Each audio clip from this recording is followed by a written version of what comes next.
Приветствую всех на канале Пчеловодство и природа. Сегодняшнее видео посвящено утеплению ульев, зимнему утеплению. Зимнее утепление, такое утепление у меня в ульях лежит круглый год. Значит, я показывал в предыдущем видео, там будет ссылка под этим видео, где я рассказывал, как можно изготовить такое утепление из пенопластовой крошки. Крошку эту можно изготовить самому из отходов пенопласта и пошить мешковину. Там я показывал из мешковины или других материалов, которые, в принципе, можно найти у себя дома. Это хороший способ, он почти не требует никаких затрат. Этот способ, который я сейчас покажу, немножечко более затратный. Это утепление у нас будет изготовлено на основе синтепона. Преимущество синтепона. Потребители не страдают аллергией, так как образец не накапливает пыль и не вредит здоровью человека. Важным свойством является то, что продукт не удерживает воду, как ватин, и влага не задерживается в материале. Вот это для нас очень важное свойство. То есть синтепон, сколько влаги вошло в него, сколько и вышло. И он никогда не будет влажным. Вот это для нас важно именно в зимовке пчел. В наполнителе не живут микроорганизмы. То есть как бы там ни была высокая влажность в улье, микроорганизмы и вредоносные бактерии в этом наполнителе не задерживаются.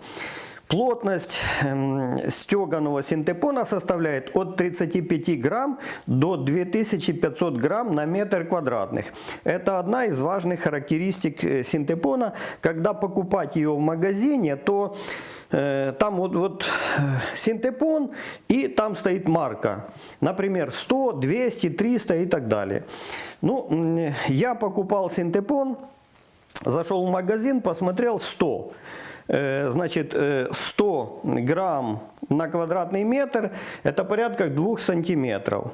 Это очень тонкий. То есть, я и так, никак, в 2 слоя, в 3 слоя не получается.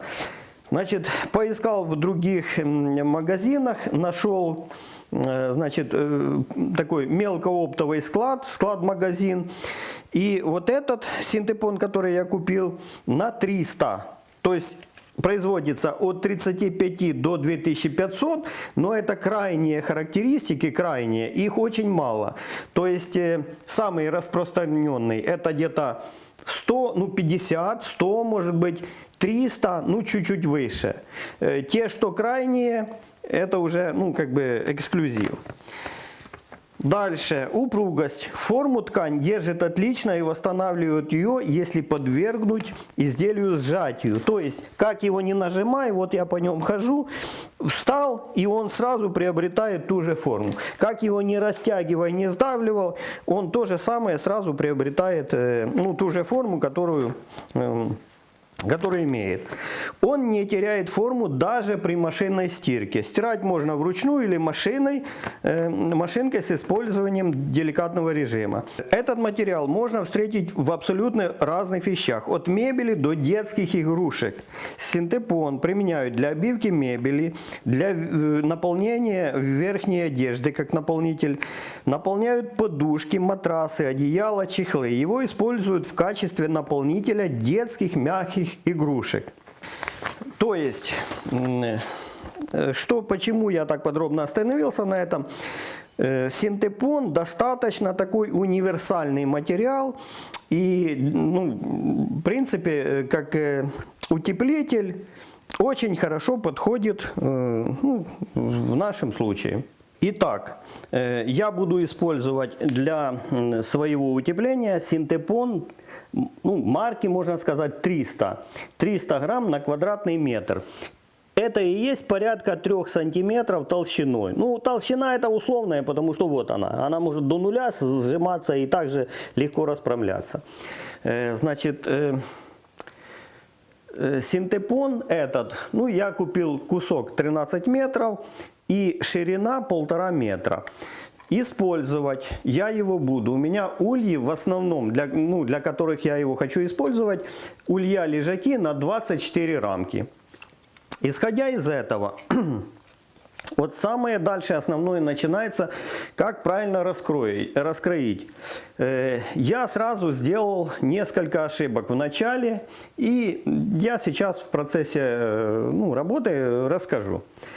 Итак, 1,5 метра, то есть мне надо утеплительные подушки или матрацы, как можно сказать, изготовить размерами 90 на 50. 1,5 метра, то есть я 3 дорожки разрезаю и получается по 50 сантиметров.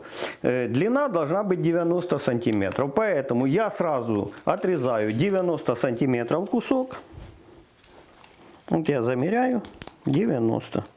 Дальше размечаю этот кусок теперь по 50 сантиметров. Вот 50, 50 и отрезаю. Получаются у нас 3 вот таких куска. Ну, я просто, чтобы быстрее это все было. Вот 2 из них я просто покладу и покажу. Ровненько то же самое под шаблончик. Вот так вот получается. То есть 50 на 90 получаются вот такие куски синтепона. Дальше в качестве обшивки наружного слоя я буду использовать вот такое агроволокно. Значит, то же самое. Агроволокно, оно есть там разной плотности. Здесь я выбрал такую более-менее оптимальную плотность 60. У нас стоимость ее... Я покупал 16 гривен погонный метр. Ширина 1,60 м. Это очень хорошо для наших подушек. То же самое, есть разная ширина. Вот 1,60 м, там 3,20 м, может быть другие еще, есть размеры. Но я выбрал вот эту, потому что очень хорошо мне подходит. Дальше по плотности. Есть плотность 50, но такая более она легкая такая. Плотность 100 следующая, это уже более такая дубовая, грубая. То есть мне не понравилось. Вот эта плотность 60 наиболее такая, которая мне показалась, что наилучше подходит. Дальше. Есть по цвету белая и черная. Тоже там есть некоторые различия, но мне как-то так больше нравится черная. Почему?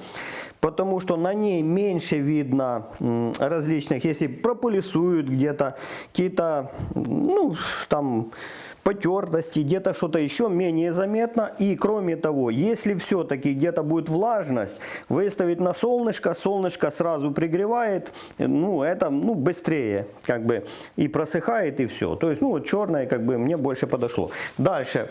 Про агроволокно. То же самое. Я тут подготовил маленькую такую выдержку. Агроволокно – это экологически чистый укрывной материал, широко использующийся в хозяйстве для выращивания растений.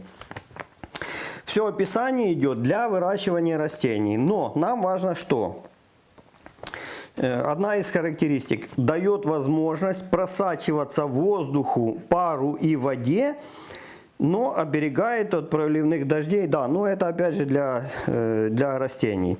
То есть самая важная для нас характеристика, что он воздухопроницаемый. То есть через него легко проходит пар, воздух, не задерживается. Так же, как и через синтепон. То есть дополнительно способствует утеплению герметизации.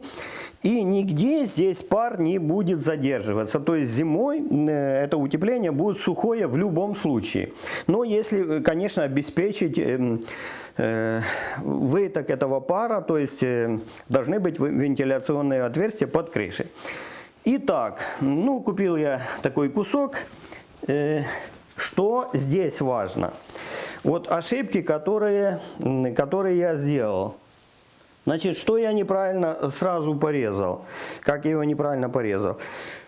Я это агроволокно порезал по размеру вот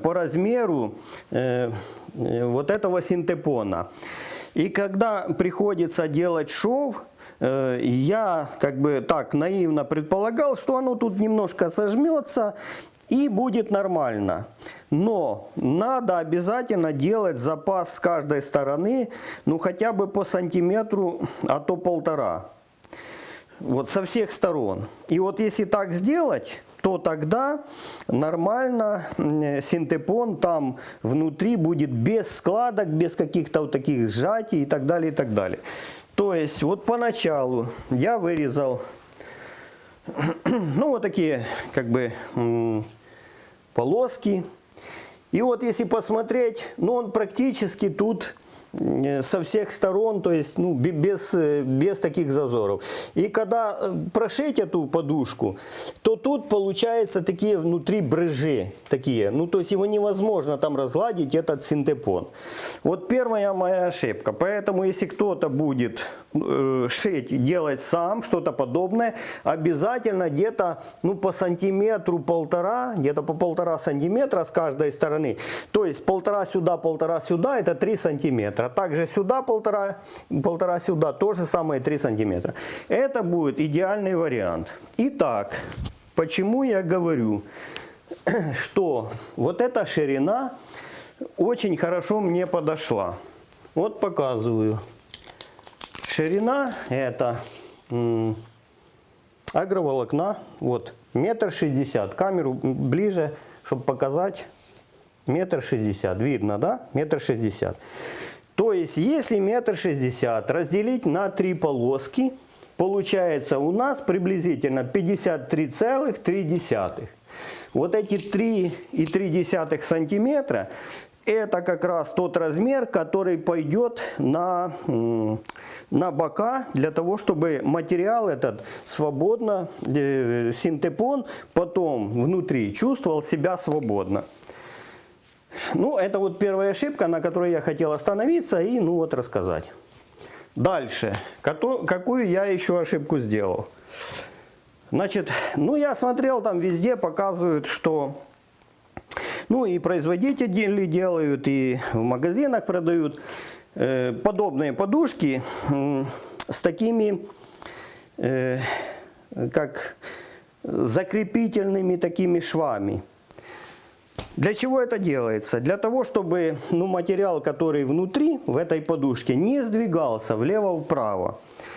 Вот. Ну я тоже как нечто подобное сделал, да? Что получается? Ну, в принципе, подушка это и так не очень толстая. В этих местах она практически там, ну, пару миллиметров получается. То есть, если делаем укрытие на зиму, так, то в этих местах, если попадает где-то на, ну, на зимний клуб пчел, ну, практически укрытия нету в этих местах. При небольших морозах или если сильная семья, ну это ничего страшного. А если слабая семья и большие морозы, то это уже проблема. Теперь, насколько это важно? Ну, я посмотрел некоторые видео, и там один из комментариев меня очень заинтересовал, производителя вот таких подушек, вот, ну, вот такого утепления. Суть в чем? Что я для себя взял? Не обязательно или даже вообще нежелательно и не нужно делать вот эти как бы фиксирующие швы. В том случае, если синтепон цельный, плотный и ну, как бы, ну, нету таких проблем с тем, что он там рассыпается, расслаивается и так дальше. Это важно в каком случае? Если делать этот наполнитель из кусочков, обрезков или из какого-то материала нецельного.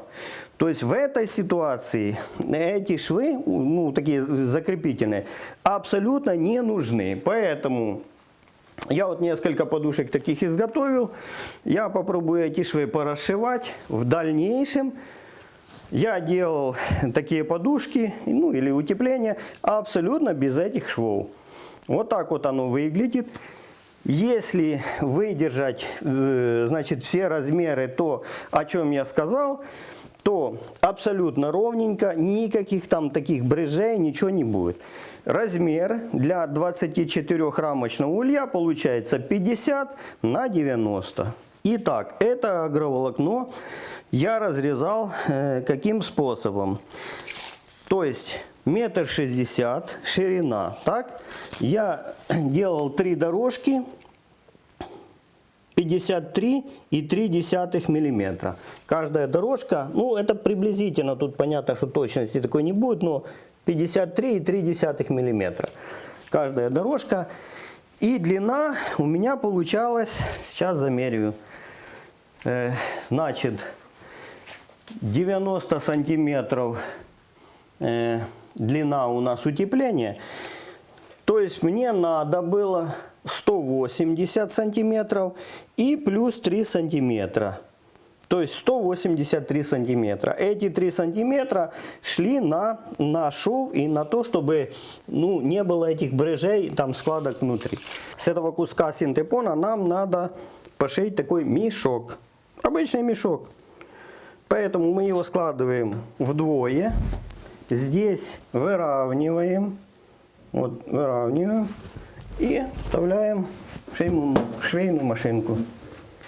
Дальше что делаем? Здесь шов у нас наружный. Чтобы это было более красиво, надо этот мешок вывернуть. Выворачиваем его.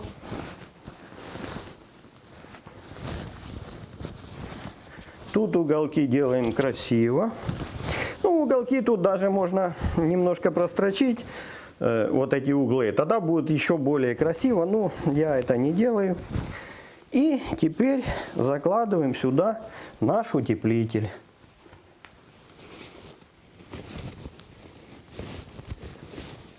Вот таким вот образом. И расправляем. Это я все спешу, немножко быстро делаю, сумбурно.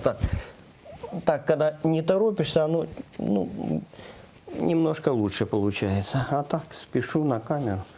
Может немножко там. Так. Вот теперь надо очень хорошо разровнять, чтобы не было нигде складок. Пока это можно руками. Потом, когда зашьем, туда уже руками, конечно, не доберешься. Вот. И еще раз напоминаю, главное то, что я сделал вывод, и то, что оно реально так и есть. То есть, если у нас утеплитель 50 на 90, то минимум по 3 сантиметра надо делать запас ткани, чтобы там не было, не сжало этот синтепон и не было таких брыжей. Ну вот вроде бы разровнялось нормально, нету ничего. И здесь немножко запас еще есть, как видим, для прошивки. Все, идем шить.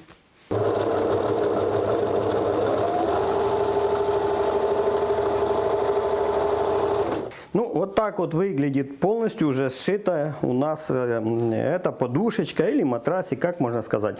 Вот это последний шов, который я делал. Вот так вот он выглядит, он наружный. Все остальные швы получились у нас внутренние, здесь шва нету. Ну, вот так выглядит подушка. Ее немножко так надо разгладить.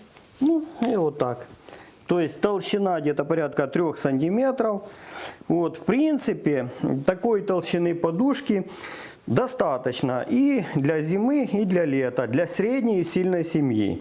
Если семья слабая, можно 2 таких подушки применить, или же можно тогда применять этот материал, синтепон, большей плотности. Но, естественно, и цена там будет дороже. То есть цена и насколько это необходимо, тут надо это все соизмерять. Теперь по цене, что у меня обошлось. Значит, вот этот рулон 13 метров синтепона мне обошелся где-то 720 гривен.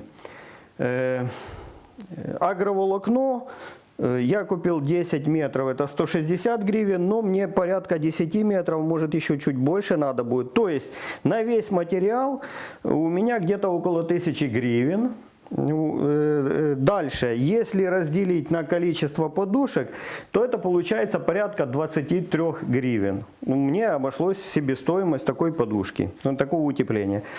Если же покупать, не знаю, раза в 3-4 дороже, наверное, где-то, плюс-минус там, я бы сказал так. То есть, если купить 1, 2, 3, 5 подушек, наверное, лучше купить. Если же шить какое-то большее количество, наверное, более выгодно купить материал и изготовить это самому. Конечно, специалисты, кто занимается там шитьем, кто занимается там этими материалами, найдут у меня массу каких-то недостатков. То, о чем я где-то что-то неправильно сказал, или может я где-то ошибаюсь.